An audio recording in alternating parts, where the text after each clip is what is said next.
वरळीतील hit and run प्रकरणात शिंदेंच्या सेनेचे उपनेते राजेश शहा पोलिसांच्या ताब्यात। अपघातावेळी गाडीत त्यांचा मुलगा आणि ड्रायव्हर असल्याची माहिती।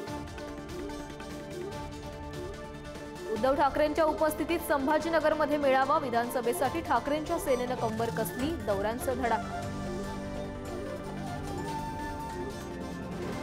विधानसभेसाठी सोलापुरात काँग्रेसचीही जोरदार तयारी। प्रणिती शिंदेंच्या उपस्थितीत मेळावा। कार्यकर्त्यांना करणार मार्गदर्शन। राष्ट्रवादीकडून विधानसभेसाठी जिल्हानिहाय आढावा बैठका सुरू। जळगावमध्ये निरीक्षक अनिल देशमुख इच्छुकांच्या मुलाखती घेणार। उपमुख्यमंत्री अजित पवारांचा वारीत सहभाग। बारामतीत संत तुकोबांच्या वारीत अजित पवार सहभागी। शरद पवारही आज बारामती दौऱ्यावर। पिंपळीत पवारही पालख्यांचं दर्शन घेणार।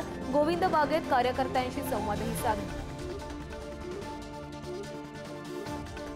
मुंबईसह उपनगरांना रात्रभर मुसळधार पावसानं झोडपलं। कोकण पश्चिम महाराष्ट्रातही जोर कायम, तर पनवेल कळंबोलीमध्ये मोठ्या प्रमाणात साचलं पाणी। Thank you.